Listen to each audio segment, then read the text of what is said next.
What's up, party people? Welcome back to another episode of Party XP. I'm Jeff, and as you may have read from the episode description, I'm all alone today. That's right, Lakan is traveling. He's probably exhausted right now. So it's just going to be me talking about something, right? I know Lakan obviously has a lot on his mind, and he's been able to string together some solo episodes while I've been out here trying to raise a family and get a day job and stuff like that.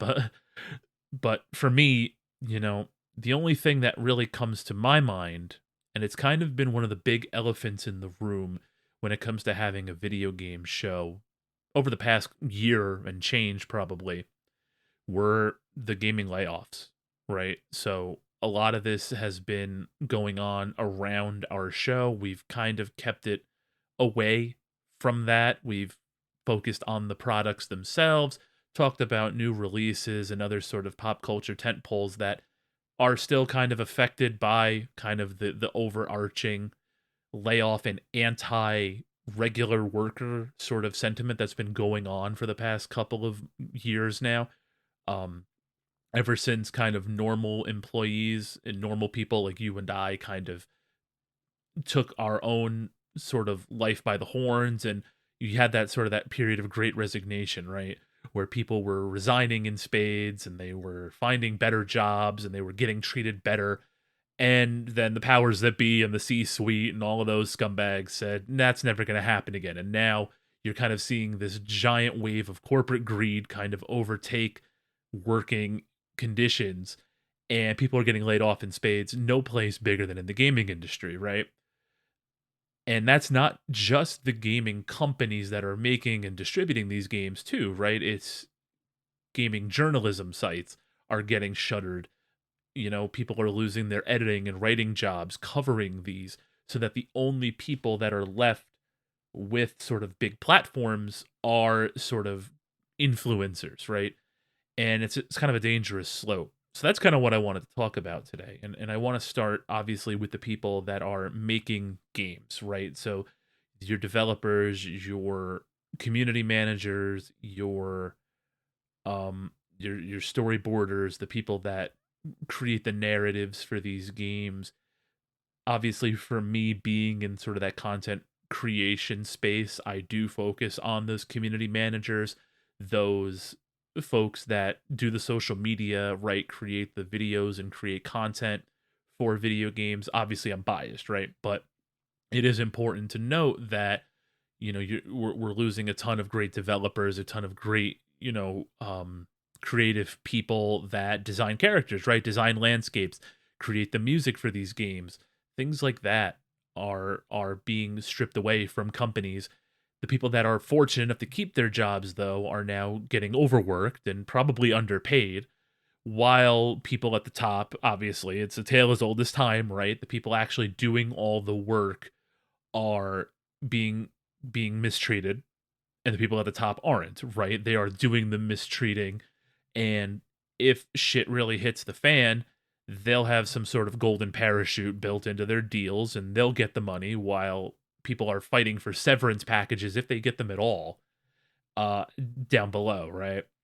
And you've kind of seen it as a major force of the tech industry, where the people at the top make these layoffs. They make these posts about how sad they are that they had to lay off so many people, and then although they've been forced to commit multiple rounds of layoffs, they're not the ones losing their jobs, right?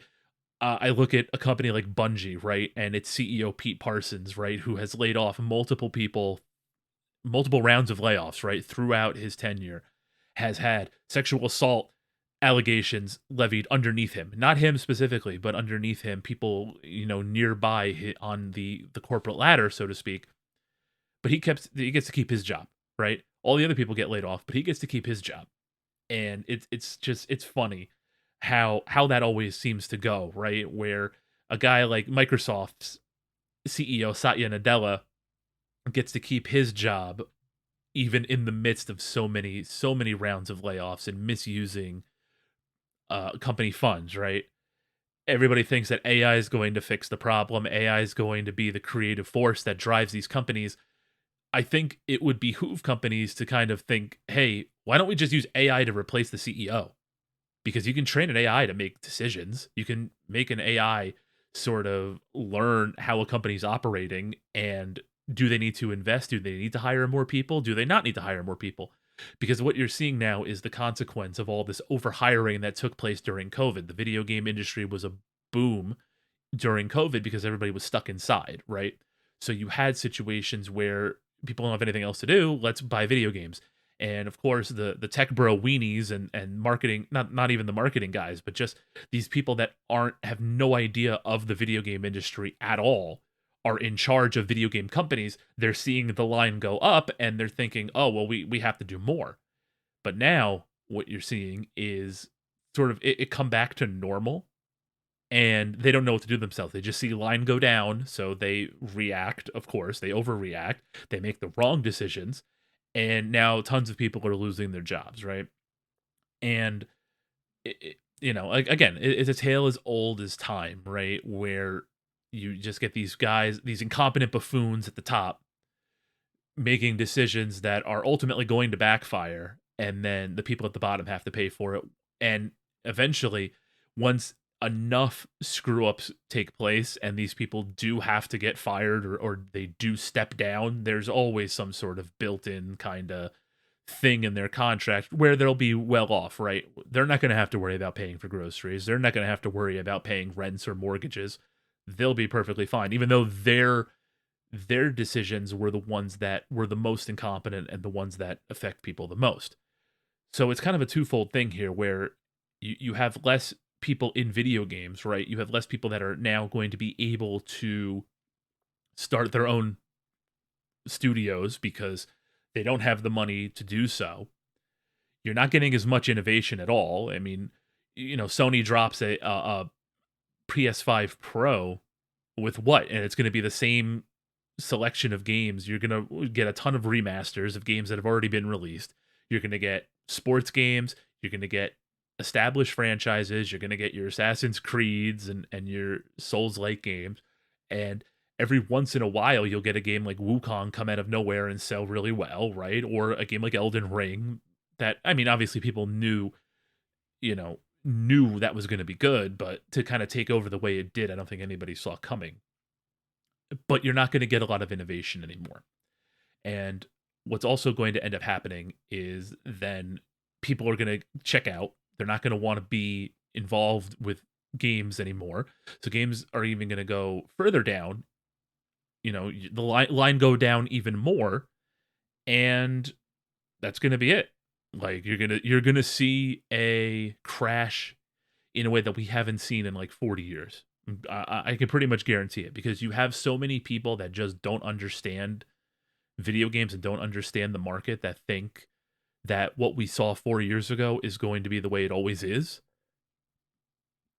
We're gonna have another crash, and that's not just going to affect people making the games. It's going to affect people covering games too, and you've seen it quite a bit now, where tons of gaming sites, most recently the Gamers Group, right, just laid off a ton of people. Although it's funny because Gamers laid off a ton of people for their sites, but are also still hiring, right? So it's weird, kind of like, why are you laying people off if you're still hiring? Why don't you just restructure it and do things like that? The problem is now you're having these accredited gaming sites and gaming publications shut down. Look at Game Informer, a bastion of gaming news for decades, just gets completely deleted from the world by GameStop and its CEO, right? Who is a complete scumbag, and I wish nothing but the worst for him in life. Personal feelings aside here, we're losing accredited, serious game journalistic outlets. And what we're left with is, unfortunately, we're left with a lot of clickbait stuff. We're left with a few choice names at the top, your IGNs, your Game Radars, your GameSpots, and a whole lot of nothing else. Oh no, wait, there is a whole lot of something else. A whole lot of influencers. And unfortunately, influencers on social media are going to be where people get their news from. So now you have maybe somebody like Wario64, right? Who has a large cult, large following on Twitter, and kind of just plays everything straight, doesn't really add any sort of editorial opinions to things, but there are a lot of gaming influencers out there that do kind of add their own editorial comments to the news that they provide. And that's unfortunately where we're going to end up, is influencers who are not just biased because of their own personal beliefs, but can also be bought, right? It's a lot harder for you to buy. Well, I shouldn't say that, because if sports has taught you anything, it is pretty easy to buy a high level journalist. But in an ideal world, you shouldn't be able to buy a journalist with promises of swag and free game codes and things like that, right? You should have to, like, yes, it should be understood that you get a code for a game, you don't have to review it well, right? Oftentimes, games that you get codes for are good. If a company knows a game sucks, you're not going to get a release copy. They're going to make you buy it. You're not going to get any sort of freebies for a game that sucks. And that's how one of the first things that tells you that a game is going to suck is if there are no early access copies to the game. There's no review copies, because they know what they're putting out is garbage, right? So, when you have sort of these influencer types as your primary source of news, it's gonna tend to be a little difficult, and things are gonna get bad, right? So it sucks. It's natural though. I mean, it kind of is kind of the ebb and flow, especially as we move into this period where the wealthier are getting wealthier and they are hoarding that wealth. Now, one thing I did read, I don't know how true it is or not, but like apparently those Trump tax cuts are going to expire soon, and if he doesn't get elected again, then that's kind of what you're going to start seeing again, is maybe these ultra wealthy people getting taxed more now, which may lead to them having to, you know, spend that wealth that they're trying to keep to themselves in this time, right? So now they're going to be looking for tax breaks elsewhere, right? So how do you get more tax breaks? I don't know. I'm not an expert on that, but what I do know is eventually this shit has to end, right? Like eventually this shit has to end, where it's just so much clear and blatant corruption and greed and corporate mismanagement. It has to end eventually, right? So, I just kind of hope that comes sooner rather than later. And that's that I'm just hopeful for the future, right? I'm hopeful that we're going to get to a point where we can get back to great times in gaming. And I don't know if we'll ever get there, just because of how fixated these CEOs and these creative types are on line go up, profit, big bonus, right? I don't think that's going to end anytime soon. But what I do hope is that there's going to be more money put into the gaming industry, so that we can get great new games coming out from smaller studios. And I know there are plenty. Look, like, don't get me wrong. Like, I know there are a lot of really great games coming out from smaller studios out there. We talk about them all the time, right? Lakan and I, especially Lakan's a big, like, indie game guy, but I don't I don't want indie game to just be anybody that isn't EA, Ubisoft, and a few others, right? I want indie to truly be like two people on a team. I don't want, an something to be called an indie game to have to be like a whole team of people, of paid professionals doing this. Doesn't have to be an indie game. It can just be a regular game. And I just want to get back to that point where people can put games out on platforms, on systems, and not have to worry about it bankrupting themselves, right? You put all of your hope and dreams and effort into one game, and it sells fine, but it doesn't sell what you need to keep everything afloat, right? And maybe it's just a pipe dream, right? Maybe it is just a pipe dream to think that, things can go back to the way they were. But I'd love to see it. And with that in mind too, if there's more money in gaming, to see more companies cover video games and open up new outlets, and for people, past professionals, to come together and start new gaming websites. It's something that I've wanted to do for a long time, but I don't have the time or the money to do it, right? So even if I had the time, it would just be me covering games. Like, and I'm just one person, so I'm missing so much. And at the end of the day, I'm not getting paid for it. I have mouths to feed. I have a family to provide for. I have bills that I need to pay. I can't spend all my time on a site that doesn't bring in the money, unfortunately, right?